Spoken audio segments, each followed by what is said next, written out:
Hi guys, my name is Jordyn Kaufman and I'm one of the members of this year's National Board. So what National Board is it's a group of 11 high school seniors from all different regions. I'm from upstate New York. And basically we talk about ways that we can connect all of our regions in a great way. So one of the things we've been talking about is connecting our regions through Torah. So what we're going to start doing is we are going to put a Dvar Torah every single week on the NCSY Facebook page. And that way, before Shabbos, and that way we can connect all of our regions through this great word of Torah. So every week, a different member of National Board is going to be recording themselves giving a Dvar Torah, and it's going to be right here for everyone to see. So I encourage you all to watch all the videos because they're all going to be amazing. So, great. All right.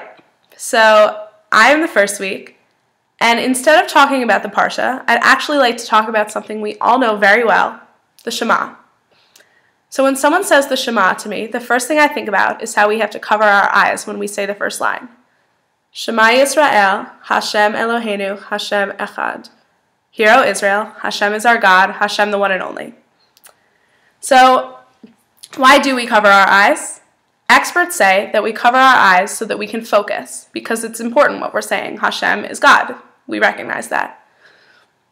And when I was in second grade, actually, learning about the Shema, learning about covering our eyes, I came to the same conclusion.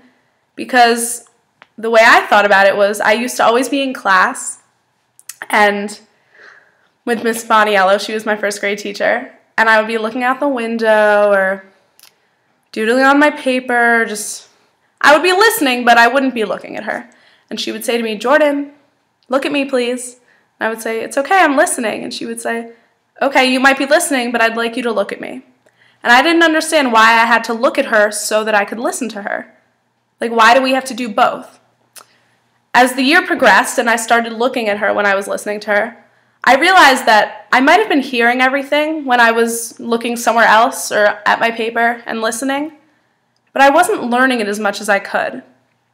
When I was looking at her and listening, I was getting everything out of it that I could possibly get out of it. So when we're saying the Shema and we cover our eyes, it's so that we can focus and get everything out of it that we can possibly get out of it. So little second grade me understood that because it made sense to me. What I've been thinking a lot about now, though, recently, is not only do we cover our eyes so that we can focus, but I've also been thinking maybe it's also about just covering our eyes and closing our eyes to be with ourselves. I do a lot of theater, and sometimes before a show, we just sit and we close our eyes and we just breathe and we just meditate. And we do this so that we can really get in a mindset where we're just with ourselves. It's just us. We don't care about the audience. It's not about the other actors. It's just about us because we are what's important in that moment. And I think it's very similar because when we're saying the Shema, we're closing our eyes and it's just us, right? But what we know is that inside every single one of us is a little piece of Hashem. So when we're closing our eyes and we're saying, Shema Yisrael, Hashem Eloheinu, Hashem Echad, not only are we with only ourselves, but we're also with Hashem. There could be 100 other people in your shul davening with you, 200, 300, or just you in your home. But it doesn't matter. Because when you close your eyes, everything else is blocked out. It's just you and Hashem. And how beautiful is that?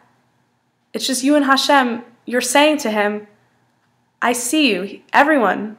Hashem is our God, and he's right there with you.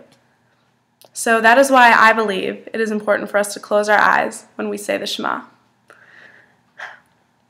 Thank you everyone so much for listening. I'd like to give a special thanks to Yaakov Adler for helping me with this, and also to Mark Vine for just being an amazing regional director and for pushing me to be my best. So everyone, remember, keep updated on these Dvar Torahs because they're going to be so great and conversation starters at regionals and at chapter meetings and lattes. So keep watching them. Next week it'll be someone else, and the week after that it'll be another member. So I really hope you enjoyed it. Good Shabbos!